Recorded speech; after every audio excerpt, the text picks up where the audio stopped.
Defaulter state قرار دیے جانے کی گردن پہ لٹکی ہوئی ہے. Is that right? ہاں جی ٹھیک ہے. ہر لمحے پتہ نہیں چل رہا تھا کہ کس لمحے آ جائے گا کہ جی ڈیفالٹ سٹیٹ قرار دے دیا. یہ چھوڑ کے گئے تھے وہ جو اس وقت بیٹھ کے M M M M M M کرتے ہیں, یہ حالات چھوڑ کے گئے تھے وہ. Any way, having said that, ایک تو یہ کہ آئی ایم ایف نے اکنالج کر دیا ہے اور پرفارمنس کی پوری تفصیل جاری کی ہے, جو پرائم منسٹر نے بھی اپنی کیبنٹ کو بتایا ہے. 2-3-4 اس میں اہم چیزیں ہیں جو اس کے اوپر بات کرنا. ایک تو یہ کہ وہ کہتے ہیں کہ مخالفین جو پروپیگنڈا کر رہے تھے صبح سے شام تک چیخ رہے تھے کہ منی بجٹ آیا اور ایسی تیسی پھر جائے گی عوام کی, کوئی منی بجٹ نہ آیا ہے اور نہ آئے گا. ایک بات. دوسری بات یہ کہ انہوں نے تعریف کی ہے آرمی چیف کی کہ ان کا بہت بڑا رول ہے آئی ایم ایف کے ساتھ ہماری اس ایکویشن کا, جس کے نتیجے میں ہمیں قرضے مل گئے ہیں. ایک اور بات جو بہت اہم ہے, جو پہلے نہیں ممکن ہو سکا, وہ یہ کہ جو بھی ہدف دیتی تھی I M F for tax collection, وہ پورا نہیں ہوتا تھا. پچھلے سال انہوں نے 9 کھرب روپے کا دیا تھا جو اچیو کر لیا. اس سال 12.9 کھرب کا ہدف مقرر کیا گیا ہے, جو کہ ہو جائے گا, کیونکہ اگر ہم اپنے وزیر خزانہ کی باتوں کو ایکسیپٹ کر لیں تو ایسے لگتا ہے کہ یہ ہو جائے گا, چونکہ ایگریکلچر ٹیکس جو ایک بہت بڑا کنٹریبیوٹری فیکٹر ہے اس میں, وہ اب حکومت بھی سیریس ہے اور وزیر خزانہ نے تو کہہ دیا ہے کہ جس کے علاوہ اب چارہ ہی نہیں ہے. جتنے بگ لینڈ ہولڈرز ہیں ٹیکس دیں گے تو ہی کوئی فیسلٹی ملے گی انہیں, تو ہی ان کے ساتھ وہ سب سہولت کاری کی جائے گی جس کی ایگریکلچر کے لیے ضرورت ہوتی ہے. یہ ہوگا جی. اب آج یہ آئی ایم ایف کیا کہتی ہے؟ جی آئی ایم ایف نے جو کچھ کہا ہے وہ یہ ہے, ایک تو یہ کہ انہوں نے کہا کہ جی ہمارا سٹاف لیول معاہدہ ہو گیا اور انشاءاللہ نیکسٹ سیشن میں یہ اپروول بھی ہو جائے گی, اور اس کے نتیجے میں $2 بلین ملیں گے. اٹ از اے ہیوج سم.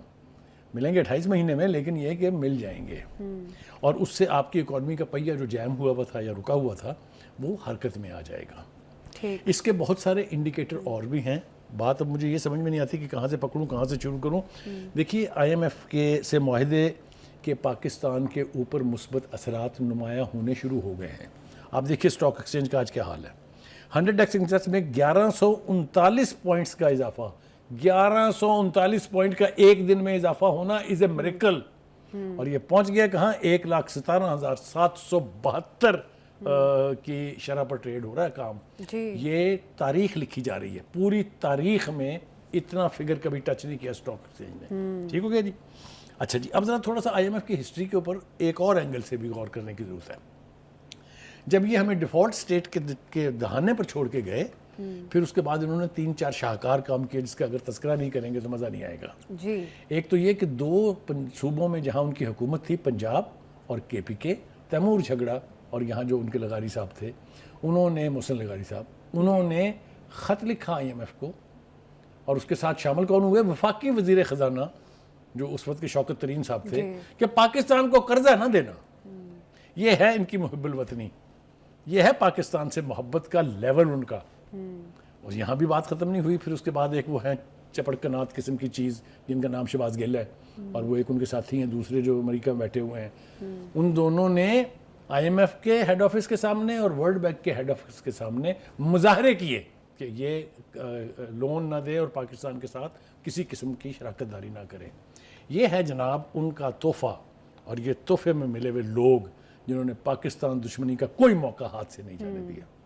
تو ایک بات تو یہ ہے کہ اس سب کچھ کے باوجود بھی اگر ہم کسی ایسے نتیجے پر پہنچ گئے ہیں, بالکل بخاری صاحب, بالکل ٹھیک بات آپ نے کی ہے. اتنی ہرڈلز اور اتنے چیلنجز کے باوجود حکومت نے بڑی, میرا خیال ہے کہ بڑی جرت سے اور بہادری سے مقابلہ کیا تمام تر حالات کا, جس طرح سے ڈیفالٹ کے کنارے پر ہم کھڑے تھے. بخاری صاحب, منی بجٹ کے حوالے سے بھی اچھا ہوگا, کلیئرٹی آ گئی ہے کہ منی بجٹ نہیں آ رہا. ٹھیک ہے بخاری صاحب, اب جو تمام تر معاملات ہوئے, آئی ایم ایف نے بھی تعریف کر دیا ہے کہ استحکام آ رہا ہے, حکومت بھی اس چیز کو لے کر کافی زیادہ امید کا اظہار کر رہی ہے کہ حالات جو آنے والے ٹائم میں اچھے ہوں گے. لیکن جو کہا جا رہا تھا کہ اپریل میں مہنگائی بڑھنے والی ہے, تو کیا لگ رہا ہے آپ کو یہ جو مہنگائی کے حوالے سے خبریں اور جو ہم باتیں سن رہے تھے, کیا اس میں بھی اب کمی آئے گی؟ دیکھیے, ہم نے اپنے پروگراموں میں اس لائکلی ہوڈ کا ذکر کیا ہے کہ یہ حکومت کے لوگ ہی کہہ رہے ہیں کہ شاید اپریل میں قیمتیں بڑھ جائیں گی. ہم نے اس کو جسٹیفائی نہ کیا ہے, نہ ہم کر سکتے ہیں. ایسی قیمتیں جس کا بوجھ براہ راست ایک عام آدمی پر پڑے گا, اس کی نہ طرفداری کی جا سکتی ہے, نہ اس کو جسٹیفائی قرار دیا جا سکتا ہے.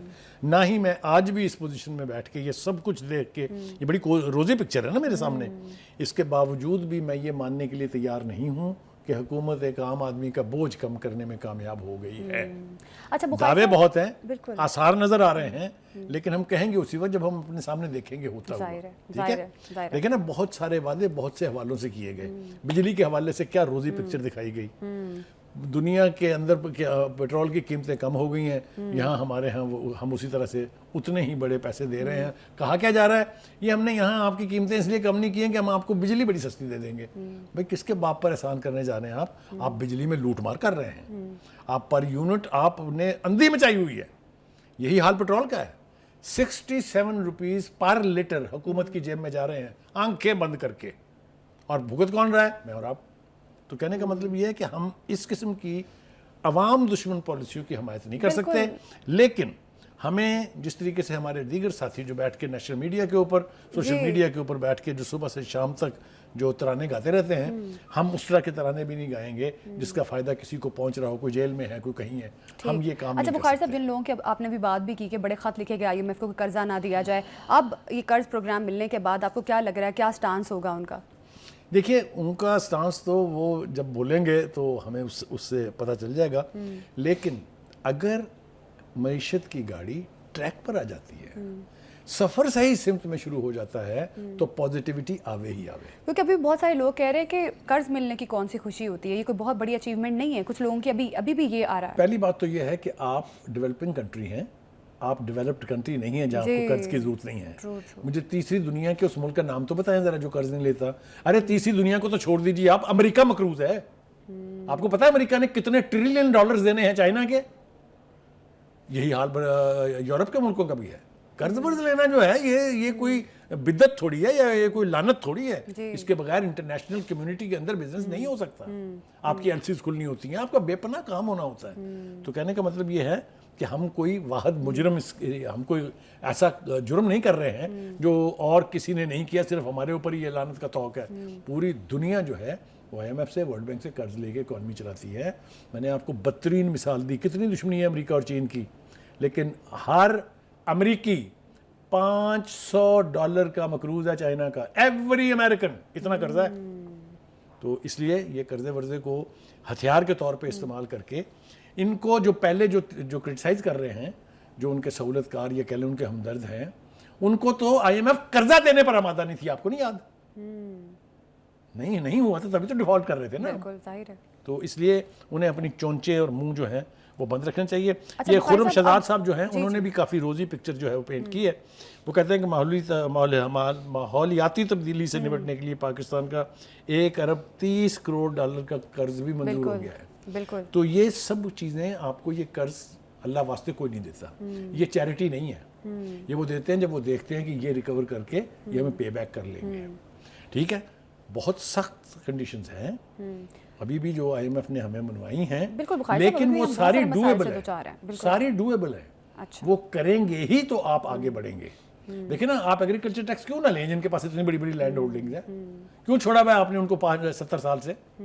تو اس طرح کے فیصلے کرنے پڑیں گے. جو ہمارا ریٹیلر ہے, جو ہمارا بزنس مین ہے, جو ہماری پراپرٹی ٹائکون ہے, کیوں نہیں آنا چاہیے ان کو نیٹ میں انکم ٹیکس کے آنا چاہیے نا, ریونیو کو ان سے جنریٹ ہونا چاہیے. تو یہ سب کچھ اقدامات اگر IMF کے مطابق یہ کہا جا رہا ہے کہ مہنگائی کی شرح جو ہے 2015 کی کم ترین سطح پر ریکارڈ کی گئی ہے. بخاری صاحب, IMF کی جانب سے جس طرح سے پاکستان کی تعریف کی گئی ہے, خوش آئند بھی ہے, چاہے ہمیں قرضہ مل رہا ہے, وہ آپ نے بھی بات بھی بڑی ڈیٹیل میں بتائی ہے. بخاری صاحب, اب آپ کو کیا لگ رہا ہے, کیا ملک میں معاشی استحکام آئے گا؟ کیونکہ ابھی بھی ہم بہت سارے چیلنجز سے دوچار ہیں. ہمارے بہت سارے صوبے ہیں جو ابھی تک بہت زیادہ کمپرومائزڈ بھی ہیں, سیکریفائز بھی کر رہے ہیں. تو کیا لگ رہا ہے جو ہمارا ایک میجر ایجنڈا ہے یا ہمارا ایک میجر گول ہے پاکستان کا, معاشی استحکام کی طرف جائے گا پاکستان؟ کسی بھی ملک کو انٹرنیشنل فائنینشیل انسٹیٹیوشنز کی طرف سے قرضوں کا اجرا, ان کی پالیسیوں کی تعریف, یہ ایک بہت بڑا انڈیکیٹر ہے یہ سمجھنے کے لیے کہ اب ہم اکانومی کو بہتر کرنے کی سمت میں سفر شروع کر چکے ہیں. اب ہمیں منزل پہ پہنچنا ہے. اس کے لیے صرف یہ ہے کہ implementation of all the policies جو ہم نے اناؤنس کی ہیں, اور cooperation at the grass root level کے سارے لوگ ٹیکس دینے کی عادت ڈال لینا. کوئی خرابی تو نہیں ہے نا, جو ٹیکس آپ نے دینا ہے وہ دیں نا. میں آپ کو ایک بات بتاؤں, اگر ہمارے ہاں ریونیو صرف ٹھیک ہو جائے تو ہمیں کسی قرض کی ضرورت نہیں ہے. ایک بات. دوسری بات یہ کہ ایک اور اچھا پہلو جو اس وقت ہمارے سامنے پتہ نہیں کیوں نہیں آیا ہے, وہ یہ ہے کہ وہ یاد ہے آپ کو کسی نے سول نافرمانی کی تحریک چلائی تھی, جی کتنے مہینے ہو گئے اس کو؟ 3-4 مہینے ہو گئے نا. جی. 3-4 مہینے میں ہی ریکارڈ ریسیٹس ہیں باہر سے جو ترسیلات آتی ہیں. جی ٹھیک ہے, تو کدھر گئی وہ سول نافرمانی؟ تو ایک یہ بھی بہت بڑا انڈیکیٹر ہے کہ جو لوگ باہر پیسہ کما رہے ہیں فارن ایکسچینج میں, دے ٹرسٹ دیئر کنٹری, وہ بھیج رہے ہیں پیسے واپس. روکا کسی نے پیسے بھیجنا؟ تو یہ سارے انڈیکیٹرز ہیں کہ آپ کی اکانومی صحیح سمت میں چل رہی ہے. انشاءاللہ توقع کرنی چاہیے, یہ میں بالکل کوئی کلین چٹ دینے کے لیے تیار نہیں ہوں. توقع کرنی چاہیے کہ حکومت اپنی پالیسیوں پر عمل درآمد کرائے گی, لیٹر اینڈ اسپرٹ, اور وہ حاصل کرے گی جس کو ہدف بنا کے ہم نے اپنا سفر شروع کیا ہے. اگر ایسا ہوگا تو ہماری اکانومی کو کچھ نہیں ہوگا. بالکل یقینی طور پہ پاکستان تمام تر وہ اہداف پورے کرے گا جو IMF کی جانب سے دیے گئے ہیں, اور حکومتی کارکردگی جو ہے وہ پہلے سے کافی زیادہ بہتر ہو رہی ہے. اور IMF کی جانب سے یہ جو اسٹاف لیول معاہدہ ہوا ہے یقینی طور پہ ایک مثبت پیش رفت ہے. ابھی ایک شارٹ بریک لیتے ہیں, ہمارے ساتھ ہی رہیے گا.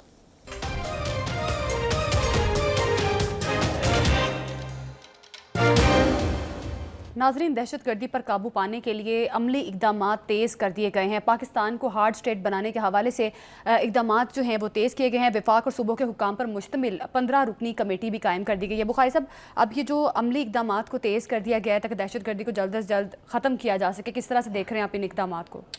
دیکھیں, پہلے تو ہم تھوڑا سا ڈیفائن کر لیتے ہیں کہ یہ ہارڈ اسٹیٹ کیا ہوتی ہے. دیکھیے, یہاں پر لوگوں نے نا بالکل فری فار آل بنایا ہوا تھا کہ جس کے منہ میں جو آ رہا تھا وہ بیٹھ کے سوشل میڈیا پہ, نیشنل میڈیا پہ بیٹھ کے ایسے اینٹی اسٹیٹ, ایسے ملک دشمن بیانات جاری کرتے تھے کہ لگتا تھا کوئی پوچھنے والا نہیں ہے. میرے خیال سے وہ چیف آف آرمی اسٹاف نے جو ایک اپنی انٹریکشن میں میڈیا کے ساتھ کہا تھا نا کہ اب ہم ملک کو ہارڈ اسٹیٹ بنائیں گے. اس کا مطلب یہ ہے کہ زیرو ٹالرنس ہے for anybody who talks against the state, who talks against the army, who talks against the country, who talks against the nation. یہ تو کسی ملک میں اجازت نہیں ہے. کوئی ایک ملک مجھے بتا دیں جہاں حکومت کو, ریاست کو, اس ملک کی فوج کو گالی دینا جائز ہے. تو یہاں کیوں جائز ہوگا اور کیوں ہونا چاہیے جائز؟ ایک بات تو یہ ہے. دوسری بات یہ ہے کہ یہ جو 15 رکنی کمیٹی بنائی ہے, یہ بھی لوگ اس کو لائٹ لے رہے ہیں. ابھی اس کی اہمیت اور اس کے وزن کا بھی اندازہ نہیں ہے. یہ لوگ ڈٹرمن کریں گے کہ کون کون لوگ ہیں جو غیر ملکی ایجنڈے پہ کام کر رہے ہیں, جن کو غیر ممالک سے فنڈنگ ہو رہی ہے, جو راہ کے ایجنڈے پر ہیں, جو راہ کی کہنا مان رہے ہیں, جو راہ سے مال لے رہے ہیں. اور میں نام جب بتانے لگوں گا تو آپ حیران رہ جائیں گی, آپ کی آنکھیں کھلی کی کھلی رہ جائیں گی کہ کون کون جو ہے وہ وہاں سے مال پکڑ رہا ہے. اجیت دوول کا ہم کئی دفعہ اپنے پروگرام میں کہہ چکے ہیں, انہوں نے ایک سیل بنایا ہوا ہے, ڈسٹرائے سی پیک. اس کا $1 بلین کا اینول بجٹ ہے جو اس کو حکومت دیتی ہے. اس میں جتنے بھی علیحدگی پسند لوگ ہیں, جتنے بھی ناراض بلوچ ہیں, سب مال کھا رہے ہیں. سب مال کھا رہے ہیں, بھارتی پاسپورٹوں کے اوپر دنیا بھر میں ٹریول کر رہے ہیں, وہاں پر قیام پذیر ہیں, وہاں پر ٹریننگیں لے رہے ہیں. یہ سب کچھ وہاں ہو رہا ہے. ایسے لوگوں کو میں پاکستانی تسلیم کرنے کے لیے تیار نہیں ہوں. They are not Pakistani. وہ پاکستان کے دشمنوں سے بھی بدتر ہے. ٹھیک ہے. ابھی یہ جو بڑے بڑے نام آپ کو سنائی دیتے ہیں, یہ ان کی بھی بھید کھلنے والے ہیں. اب یہ مارنگ بلوچ صاحبہ جو کچھ کرتی رہی ہیں, یہ جو کچھ ان کے ٹیلی فون 3 قبضے میں لیے ہیں, اور بڑی کوئی حیران کن قسم کے انکشافات جو ہیں وہ ہونے والے ہیں. ان کے بارے میں بھی یہ کہا جا رہا ہے, صحیح ہے یا نہیں ہے یہ تو آنے والا وقت طے کرے گا, لیکن یہ کہا جا رہا ہے کہ جناب ان کے راہ سے بھی رابطے تھے اور ان کے افغانستان سے بھی رابطے تھے. میں کیوں یہ نہ مانوں؟ کیا کیا انہوں نے جو ٹرین کا اتنا بڑا سانحہ ہوا؟ آپ نے دیکھا کہ ان کے منہ سے ایک لفظ ان شہیدوں کے نام کے لیے نکلا ہو جن کی جانیں گئی اس میں؟ جی. انہوں نے ساری کمپین کی, جلسے جلوس کیے, احتجاج کیے وہاں پر وہ لاشیں اٹھانے کے لیے, اور یہ کہہ کے کہ جی دیکھیں ہم نہیں چاہتے کہ ان کے نام بھی مسنگ پرسنز میں آ جائیں.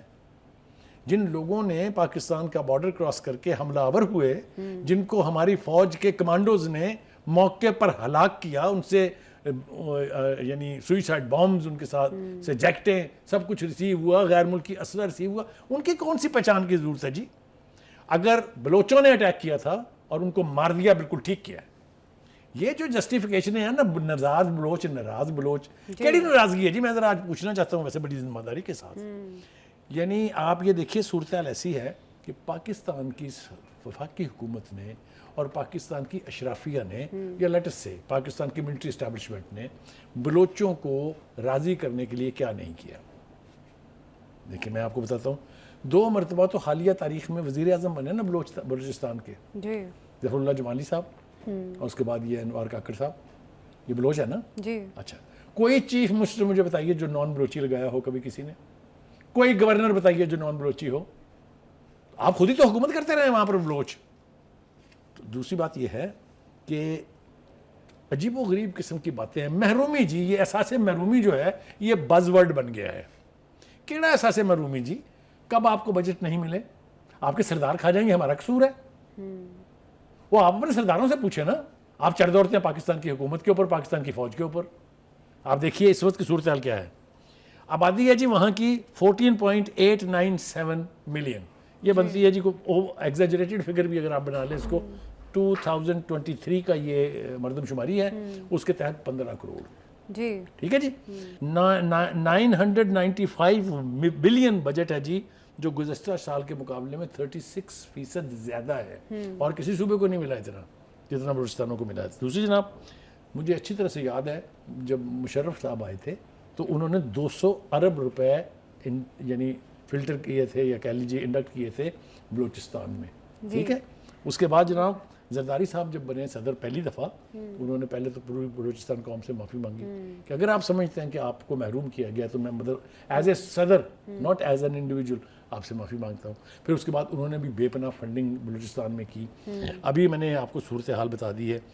میں یہ پوچھنا چاہتا ہوں کہ یہ جو نعرے لگاتے ہیں غربت محرومی, یہ مثال کے طور پہ اختر مینگل صاحب, ذرا ان سے کوئی یہ تو پوچھے, ذرا اپنی مالی حیثیت تو بیان فرمائیں. کون سا ریسورس ہے بلوچستان کا جس کے اوپر ان کا قبضہ نہیں ہے؟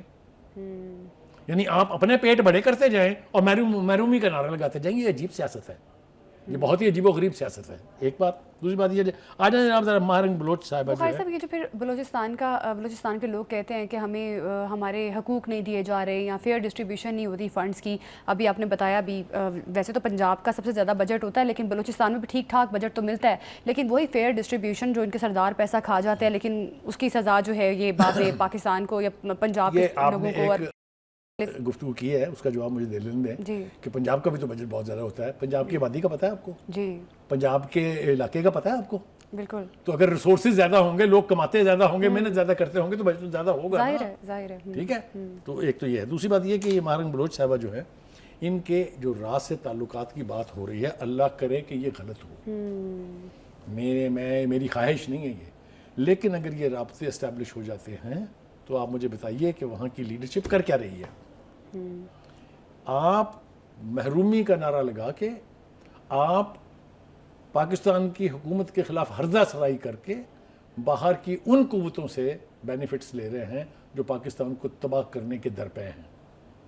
اگر یہ درست ہے تو مجھے بتائیے کوئی ہمدردی ہونی چاہیے ان سے.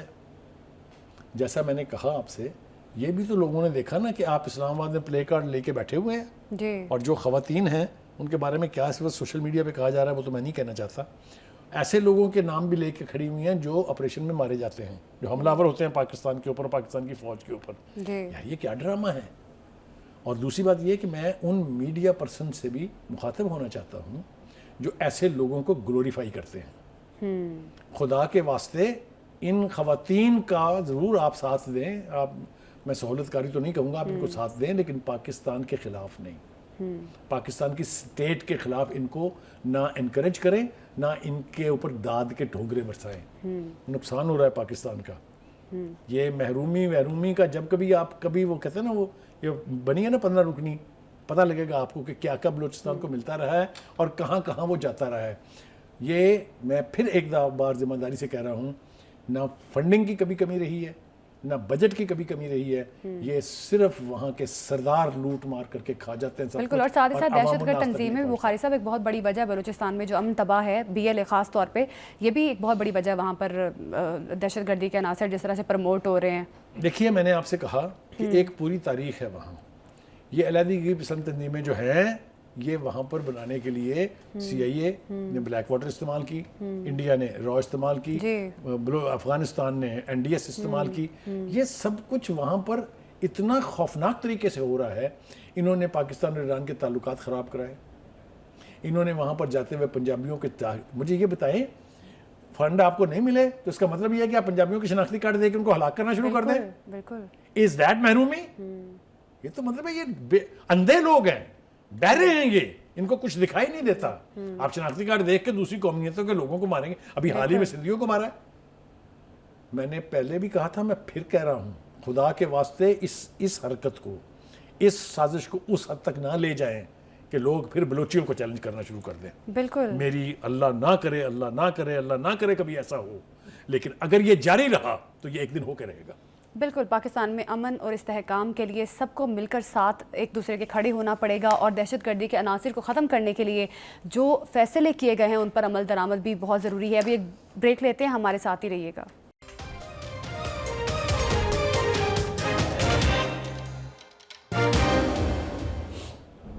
Welcome back. امریکی کمیشن برائے مذہبی آزادی نے ایک رپورٹ جاری کی ہے. اس رپورٹ کے مطابق کہا گیا ہے کہ را کی سرگرمیاں نہ صرف بھارت بلکہ عالمی طور پر امن کے لیے خطرہ بن چکی ہے. بخاری صاحب, یہ جو اب رپورٹ شائع کی اس میں ہوش ربا انکشافات کیے گئے ہیں. یہ کہا گیا ہے کہ 1200 سے زائد نفرت انگیز واقعات سامنے آئے ہیں اور 1100 سے زائد اقلیتی رہنماؤں کو نشانہ بنایا گیا ہے, اور اس رپورٹ میں اور بھی بہت سارے ہوش ربا انکشافات ہیں. بخاری صاحب, کس طرح سے دیکھ رہے ہیں را اس وقت عالمی خطرہ بن چکی ہے سب کے لیے؟ دیکھیے, آپ نے یہ جو حوالے دیے ہیں 1200 سے زائد نفرت انگیز واقعات اور 1100 سے زیادہ اقلیتی رہنماؤں کو جو یعنی نشانہ بنایا گیا ہے, اس کے اندر اسپیسیفکلی لکھا گیا کہ را ہے بیہائنڈ اس کے, جی را کسی نے نہیں مارا ہے. ایگزیکٹلی. دیکھیے, ہم چلاتے رہے سال ہا سال کہ را یہ کر رہی ہے, را یہ کر رہی ہے, را اینٹی پاکستان لوگوں کو سہولت کاری دے رہی ہے, ہماری کسی نے نہیں سنی. بالکل. اس کے بعد جب کینیڈا میں وہ ایک سکھ رہنما کا قتل ہوا, کینیڈا بھی بہت چیخا. ڈسٹن ٹروڈو جو ہے, اس بڑی کھپ ڈالی اس نے, لوگوں نے کان دھرا بھی, کان نہیں بھی دھرا. لیکن اب یہ رپورٹ جو ہے یہ نہ ISI کی ہے, نہ یہ آپ کی ہے, نہ میری ہے. اب یہ رپورٹ ہے امریکہ کی, اور امریکہ کا بھی ادارہ جو ہے USCIRF, جس کو وہ کہتے ہیں کمیشن برائے امریکی کمیشن برائے مذہبی آزادی, اس نے تفصیلات کے ساتھ کہ کس کس جرم میں کہاں کہاں وہ را جو ہے وہ انوالو ہے, کس طرح سے پورے کا پورا نیشنل میڈیا کمپرومائزڈ ہے, را نے اس کو قابو کیا ہوا ہے. اور یہ مسلمانوں کے ساتھ جو کچھ وہاں ہو رہا ہے, کرسچنوں کے ساتھ وہاں جو کچھ ہوا, آپ کو یاد ہوگا کہ ایک سیریز کے ساتھ وہاں چرچز جلائے گئے تھے. آپ نے دیکھا منی پور میں کیا ہوا ہے, یعنی وہاں اقلیتوں کے ساتھ, چھوٹی قومیتوں کے ساتھ, فورن سیاحوں کے ساتھ کیا کیا تماشے لگے ہیں, وہ ساری دنیا کو پتہ ہے. اس لیے کہ را جو ہے ٹول ہے RSS کا, راشٹریہ سیوک سنگھ, جو انتہا پسند ہندو بھارتی تنظیم ہے, جو BJP کی ملیٹنٹ ونگ ہے. وہ پورے ہندوستان میں ایک گنڈے کی حیثیت ہے اس کی, نہ وہ کسی کو مسجد میں جانے دیتا ہے, نہ کسی خاتون کو حجاب لینے دیتا ہے. آپ کے سامنے ہے. جی. تو کہنے کا مطلب یہ ہے کہ یہ اب جو رولا پڑا ہے, یہ چونکہ ایک ایسی جگہ سے آیا ہے کہ اس کے اوپر کان دھرنے کے علاوہ کوئی چارہ نہیں ہے. تو ہم نے دیکھا کہ جس طریقے کے واقعات ہو رہے ہیں, جس طریقے کے واقعات میں ملوث ہے را, it has become an international terrorist organisation. یعنی جس طریقے سے لوگوں کی جانوں سے کھلواڑ ہو رہا ہے, جس طریقے سے کشمیر کے اندر مسلمانوں کے ساتھ اسٹیٹ ٹیررزم ہو رہی ہے, یہ سب را کرا رہا ہے. پاکستان کے اندر ہم نے ابھی بھی ذکر کیا پچھلے سیگمنٹ میں کہ جتنی بھی ٹیررسٹ ایکٹیویٹیز ہو رہی ہیں اس کے پیچھے را ہے. آپ کو پتہ ہے جو CPAC جو ہمارے لیے ایک ٹرننگ پوائنٹ ہے, جو ہمارے لیے گولڈ مائن ہے, جو ہمارا فیوچر ہے, اس کو برباد کرنے کے لیے اجیت ڈول صاحب لگے ہوئے ہیں صبح سے شام تک. ہم نے ان کا ایک ٹول جو ہے ایکٹیو سروس کا بندہ نیوی کا کلبھوشن پکڑا ہوا ہے. اس سے بڑا ثبوت کیا ہوگا, جس نے انٹرنیشنل میڈیا کے سامنے کنفیشنل سٹیٹمنٹس دیے ہیں, جس کے اوپر ہم نے پوری دنیا میں ڈوسیئرز بھیجے ہیں. بالکل. بخاری صاحب, اس امریکی رپورٹ کے بعد آپ کو کیا لگ رہا ہے, کیا واقعی عالمی طور پہ دباؤ بڑھایا جائے گا؟ ایبسولوٹلی کوئی وجہ نہیں. میں نے کہا نا کہ یہ میں اور آپ نہیں کہہ رہے ہیں, بالکل یہ امریکہ کی ایک بہت ریلیونٹ آرگنائزیشن کہہ رہی ہے کہ را has become an international terror organization.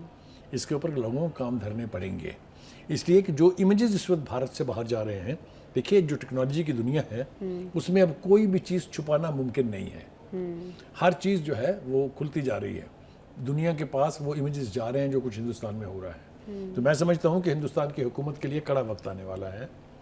آپ نے دیکھا ہے جس طریقے سے وہاں سے انڈینز کو نکالا ہے امریکہ میں, جو بہت بڑے مامے بنتے تھے امریکہ کے, جتنے امیگرینٹس وہاں سے ہندوستان کے نکل رہے ہیں اور کسی دوسرے ملک کے اتنے نہیں ہیں.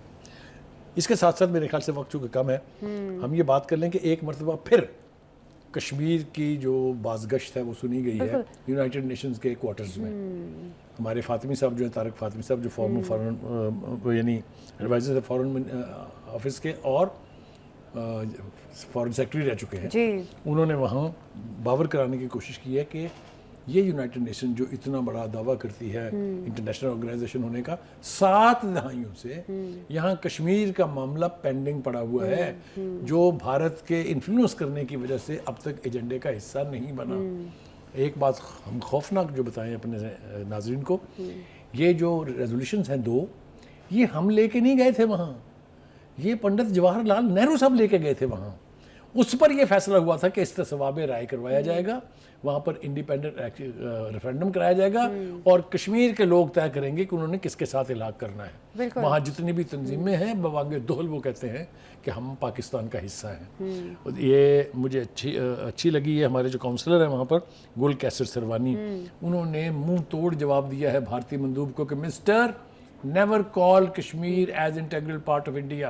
It never was part of India. It is not part of India. It never will be part of India. بالکل. اقوام متحدہ میں بھی ایک دفعہ پھر کشمیریوں کے لیے آواز اٹھائی گئی ہے پاکستان کی جانب سے، اور کہا گیا ہے کہ جو قراردادیں منظور ہوئی ہیں ان پر عمل درآمد کروایا جائے تاکہ کشمیر کا مسئلہ حل کیا جائے. پروگرام سے ابھی دیجیے ہمیں اجازت. اللہ حافظ.